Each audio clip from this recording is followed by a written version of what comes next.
Good morning, everyone. So today I'm presenting this talk on biliary atresia, early diagnosis and implications for management. So I will give my talk under these headings. What is the need for early diagnosis? About few slides about timing of Kasai and the impact on outcome. So, and what are the tools for early diagnosis, and how can we reduce the time to detection? So there are various postnatal methods, the means which we routinely use, and there are certain antenatal testing methods also.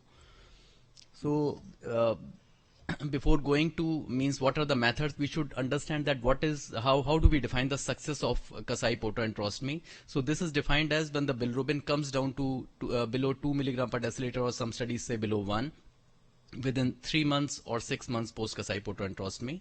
So other parameters which are also included are duration of the jaundice before KP, long duration of jaundice, and delayed clearance of jaundice. So the outcome basically depends on age at which the Kasai portoenterostomy is done, and various studies have shown that when the age at Kasai portoenterostomy is more than 60 days or beyond 90 days, the outcome is poor. So this is the recent data from various parts of the world where it has been shown that when the timing of Kasai portoenterostomy is further reduced to below 30 days, so the success is even better, ranging from around 50% to 70% in comparison to the older age at Kasai portoenterostomy. So this is in terms of the outcome, which is studied in these studies in terms of 2 to 5 year survival with the native liver. So the natural history of post-Kasai portoenterostomy, we should understand that around in 30 to 40% of the patient there is no benefit with Kasai portoenterostomy, and in 1/3 of the patients Kasai serve as a palliative surgery, and the liver transplant is delayed up to a age of around 2 to 15 years, and in just around 20 to 30% these children may live into adulthood. So there are various modifiable and non-modifiable factors. I am not going into the details. So this slide shows the natural history. Unsuccessful 30 to 40%, which require early liver transplant because of decomposition and rapidly progressive portal hypertension, and the other group is successful when the bilirubin comes down under 1 within 3 to 6 months. So a proportion of these successful biliary atresia have recurrent cholangitis, and again they have rapidly progressive portal hypertension, requiring transplant in a variable period between 2 to 15 years. And other group who have infrequent cholangitis, they have very slowly progressive portal hypertension.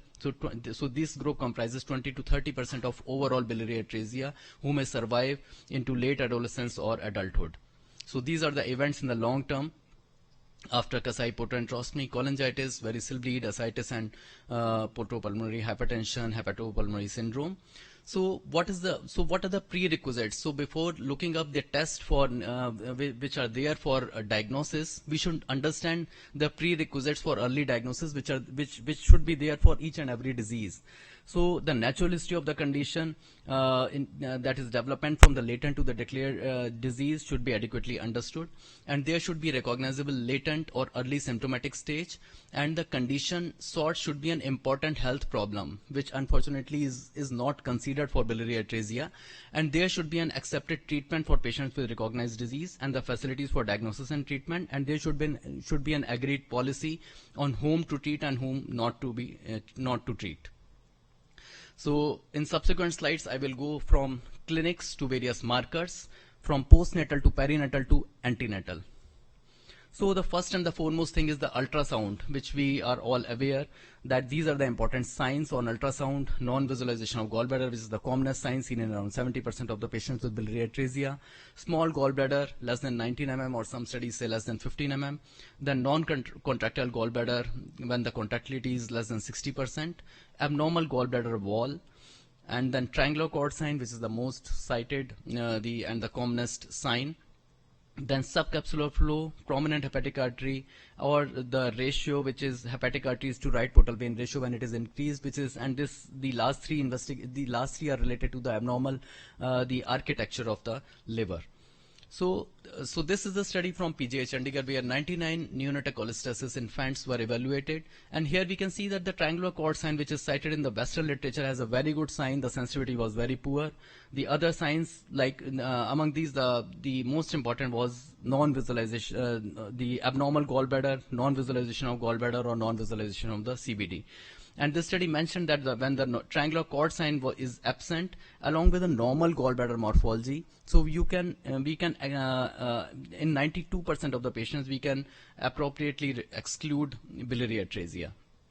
So this is a meta-analysis of 23 studies on ultrasound where the sensitivity and specificity was found to be 85% and 92%. And among these, the triangular cord sign has the highest sensitivity and specificity, followed by abnormal gallbladder, which has a sensitivity of 74 and 97%. So I would like to highlight here that absent gallbladder has a very high specificity of 99%. So next, coming to histology, we all know that the three important pathological markers, the findings, ductal proliferation, expanded edematous expansion of the portal tracts, and ductal bile plugs. So these are the three common findings for biliary atresia in this age group. So, but sometimes these may be missed. So how can the sensitivity can be increased? And I know that our pathology colleagues, they are also using these markers, CK7, CK19, and CD56. So CK7 and 19, so they can increase the increase the diagnosis of biliary atresia in identifying more cases with ductal proliferation. And CD56 can identify more immature bile ducts, so the ductal plate malformation is more identified. So this slide shows ductal proliferation and ductal plate malformation. So now coming to stool color card testing. So these are the large series, mainly from the eastern part of the world, Taiwan, Japan, and also from Germany. So various stool color cards tests have been used. In the right side of the slide, we can see a stool color card where the stool colors number 1, 2, 3 are abnormal. Whereas on the left side, so the lower colors, that is the lower three colors are abnormal. So with these colors, the parents are asked to report to their local GP, and then they are referred to the pediatric gastroenterologist. So this is the study from Taiwan.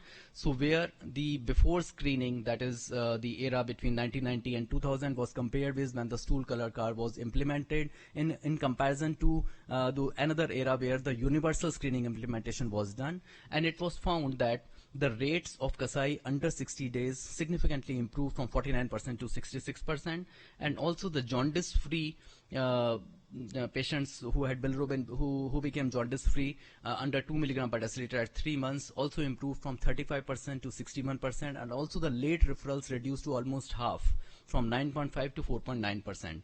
And on multivariate analysis, in addition to the age at Kasai, the stool card program when it was implemented had a significant odds ratio of around 4.8 for an improved 5-year jaundice-free survival. So this is shown here in the curve. We can see that the cohort A before screening and cohort B, there was significant difference in the overall survival, and this was primarily related to because when they were operated early, this was related to because they were more jaundice-free at 3 months post Kasai.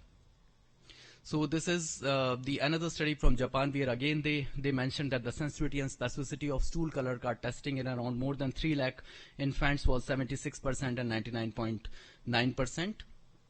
But there are certain issues. So there are administrative issues for stool color card implementation. So there are many things, and also the budget should be adequate.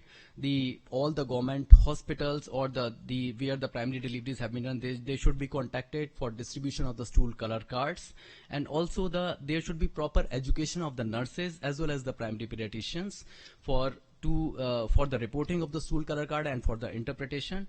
And the infants should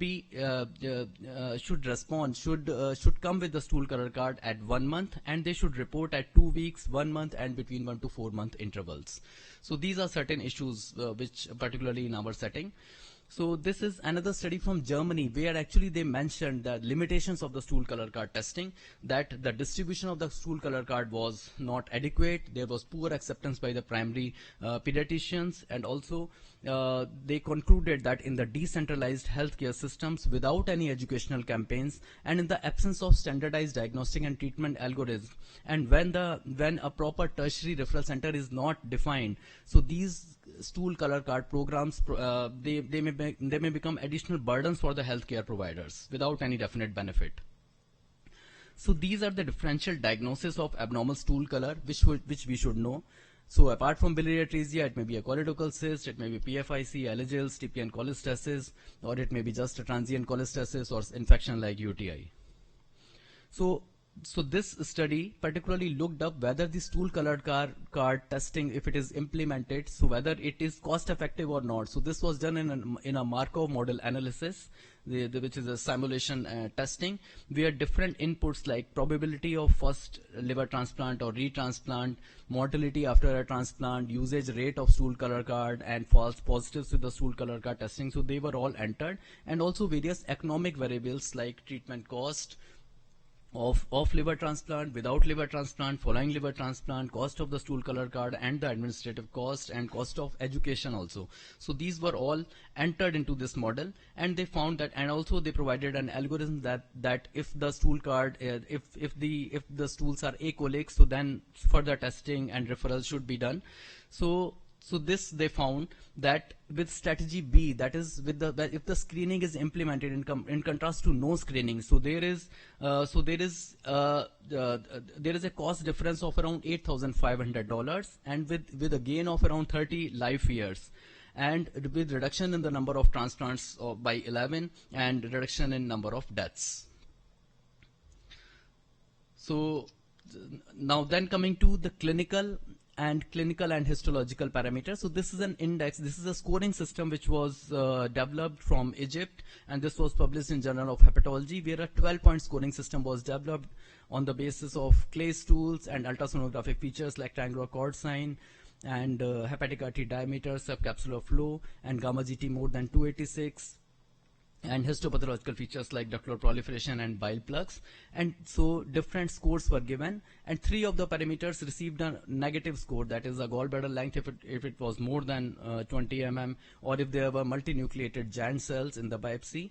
So the score was given for the when these things were absent. So maximum score of 37 was there, and a cutoff of 23.9 indicated biliary atresia with a very good sensitivity and specificity of around 100%.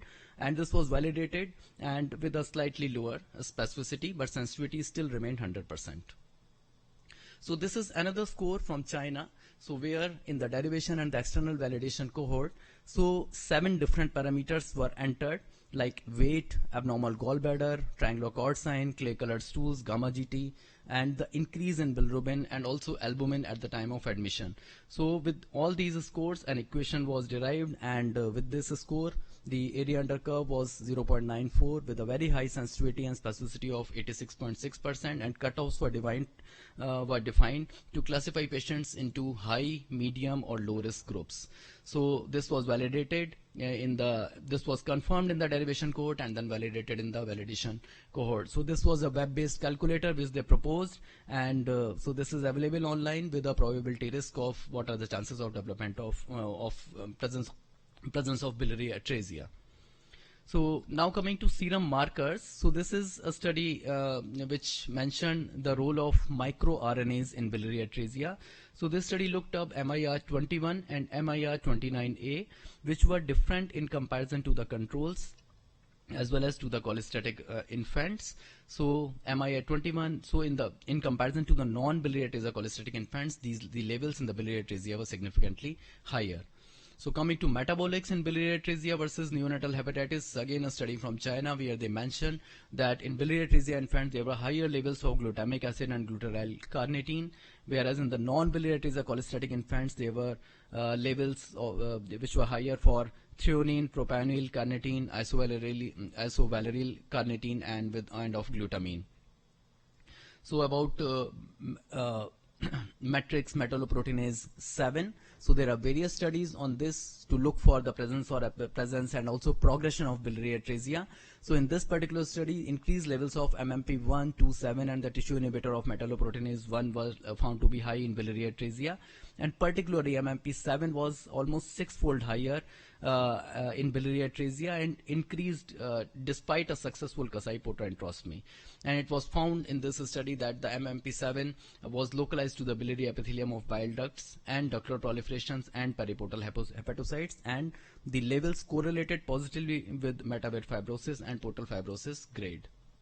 This is another study where on proteomics where various markers were identified, and out of all these 9 markers MMP7 was found to be significant, and again a score was established with MMP7 and GGT, which was found to be have very high area under curve for prediction of biliary atresia with an accuracy of 95%. So what about IL-8?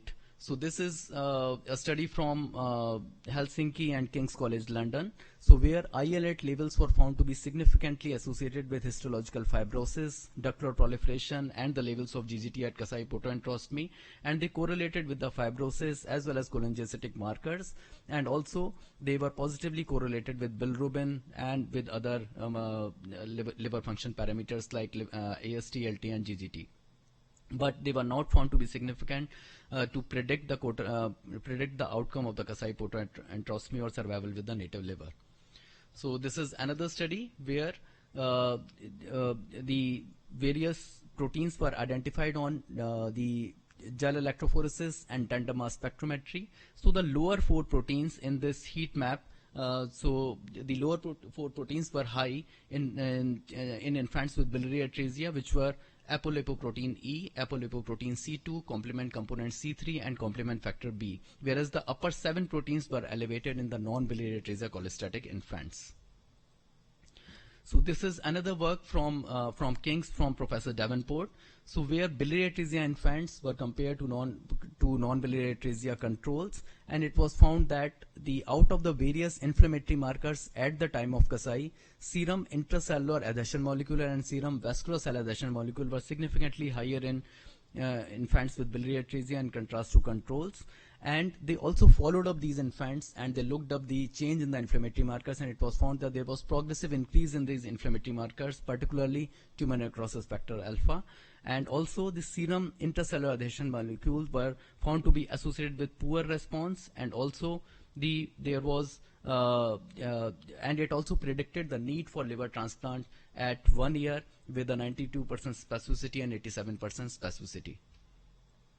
What about gene expression? So this is a study where different genes were looked for on DNA microarray and bioinformatics analysis, and also pathway finder software, where the biliary atresia, so there were different pathways which were found to be significantly different in biliary atresia in comparison to other causes of neonatal cholestasis. And out of all the genes, they found that the RRAS, POMC, SLC26A6 and STX3, so they were found to be significantly different in biliary atresia. And out of these 4 genes, so RRAS were found to be significantly elevated, and so this gene expression was significantly different, and also this was associated with the resolution of jaundice and also with frequent cholangitis in these patients. This is another study on genetic expression where similar methodology was used, and in this particular study 2 genes were identified to predict biliary atresia. So these were ankyrin repeat domains and secreted phosphoprotein 1. So a combined model was generated using ankyrin repeat domains and this SPP1, and it was found that it had a good sensitivity of 72% and specificity of 80% for the diagnosis of biliary atresia.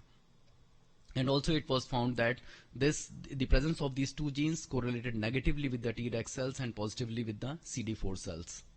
So this is the ROC curve for these 2 genes and with the combination. So next is the bile acid analysis in biliary atresia. So whether looking up the bile acid the different types of bile acids, so can it predict biliary atresia? So 2 cohorts were used in this particular study, derivation and validation cohort, and 7 different bile acid components were analyzed: the cholic acid, chenodeoxycholic acid, and the glycated component, as well as the taurine conjugated components of these cholic acids. And it was found that cholic and chenodeoxycholic acid were lower in biliary atresia in contrast to non-biliary atresia, whereas the glycated and the taurine conjugated components of these bile acids were significantly elevated in biliary atresia in contrast to non-biliary atresia. So they also looked up the ratio of the chenodeoxycholic acid is to chenodeoxycholic acid, the lowest one, so which was also significantly higher in biliary atresia in comparison to non-biliary atresia. And they found an equation based on presence of clay stools, gamma GT, and the ratio of glycoquinodeoxycholic acid is to quinodeoxycholic acid for prediction of biliary atresia, and scores were given depending on specific cutoffs, and the patients were classified as low risk or high risk when the total score was less than equal to 15 or more than 15. So this again had a very good sensitivity of 85% and specificity of 81%. So what about transient elastography? So this is a study from China, so published in 2018, where the biliary atresia infants were compared with non-biliary atresia.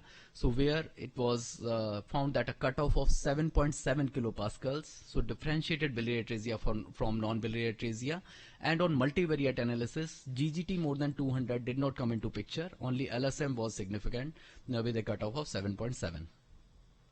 So what about other markers like adiponectin? Adiponectin, we know that this is a hormone which is related to anti-inflammatory and anti-diabetic properties. So in this study, again the levels were high in biliary atresia with or without jaundice, and it also correlated positively with bilirubin, hyaluronic acid, transient elastography, and correlated negatively with albumin. So up till now we discussed the markers as well as the ultrasonography features, so which are detected at a particular, means when the disease is already there or is already advanced up till a certain level, and these markers are actually applicable by around between around 3 to 6 weeks of age. So but we should focus our testing for early diagnosis of biliary atresia, that can we detect biliary atresia within 2 weeks of life. So this is the first study from Texas from Dr. Sanjeev Harpawat. So where out of 61 subjects, 56% had a newborn. They went into the past and looked up there whether they had a direct bilirubin or a conjugated bilirubin from their nursery, from the hospitals where the babies were born. So 56% of these 61 subjects, they got their levels, and so they found that subjects who had biliary atresia had mean direct bilirubin levels which were significantly higher than controls, 1.4 versus 0.19.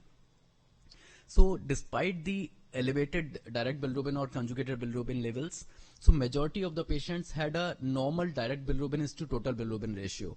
So what is defined for neonatal cholestasis syndrome is a direct bilirubin is to total bilirubin ratio when it is more than 20%. So then actually we should be more we should be more thinking for, means that there will be risk of biliary atresia.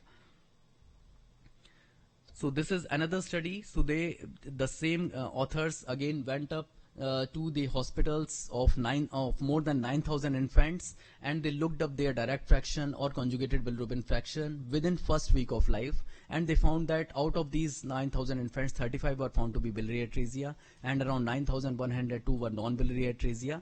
So a sensitivity of direct bilirubin or conjugated bilirubin was found to be 100%, and in the non-biliary atresia cohort, they found that the specificity by which they can exclude biliary atresia was around 98.2%.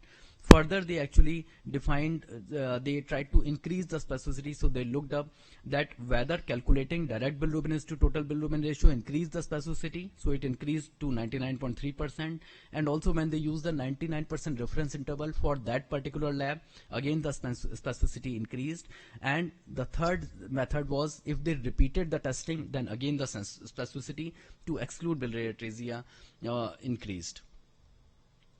So this is another study again from US, from a different part of the US, where again direct bilirubin levels were looked up in more than 10,000 neonates, and cutoff levels of direct bilirubin were derived, and these cutoffs were at 95th cutoff was 1, and 99th centile cutoff was 1.3 milligram per deciliter, and out of these 8 neonates were identified with biliary atresia, and all of them had direct bilirubin level of more than 1.3 milligram per deciliter within the first week of life.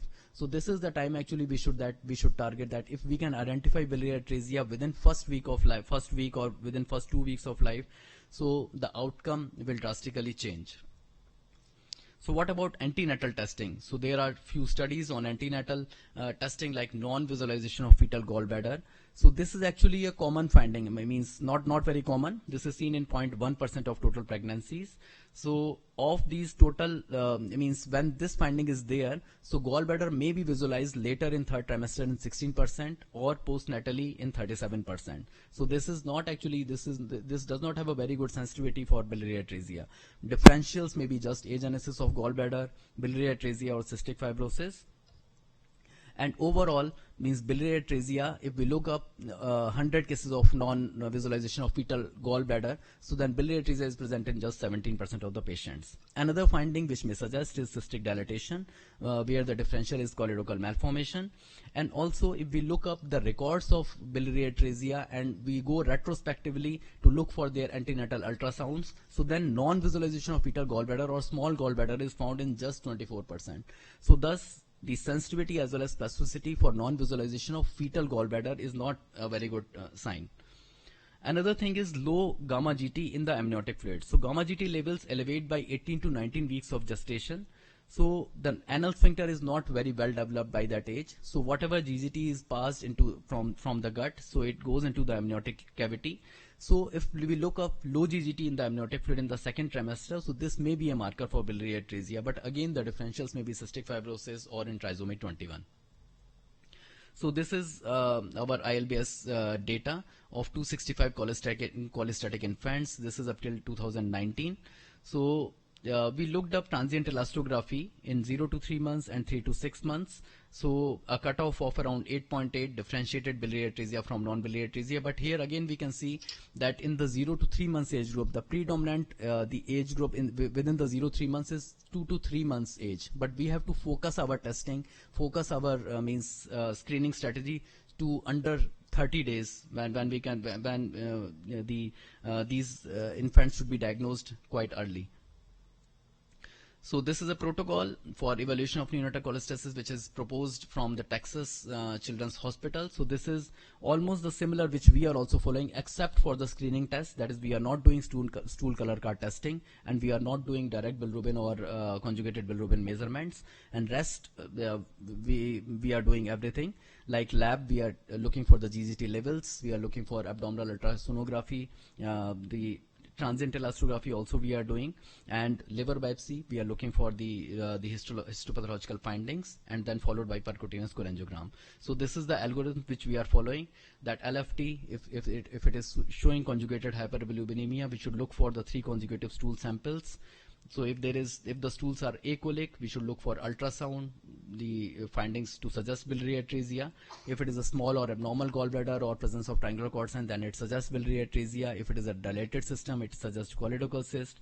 Then the patients are taken up for liver biopsy to look for ductular proliferation, bile plugs, edematous expansion of portal tracts with or without ductal plate malformation. And subsequently, if the biopsy is suggestive, the patient should be subjected to a perioperative cholangiogram. And we have also added now this one more thing is percutaneous cholangiogram. So when the gallbladder is of a size of 10 to 19 mm, so this actually helps in further diagnosis or for exclusion of biliary atresia. This test can help, and so we are helped by our intervention radiology colleagues. So rest of the algorithm is for pigmented stools, well child or sick child. So with this I thank, and so I don't have a summary slide, but I just want to say here that we should actually focus our testing for early diagnosis of biliary atresia in order to improve their outcome. And one of the tests, but that actually is a difficult thing, means for stool color card testing that should be actually implemented, that actually requires more administration, as well as the cost issue will be there. And for early testing we should the neonatal setups that actually should be contacted, so that actually we can focus on either on stool color or on the direct or conjugated bilirubin levels. Thank you.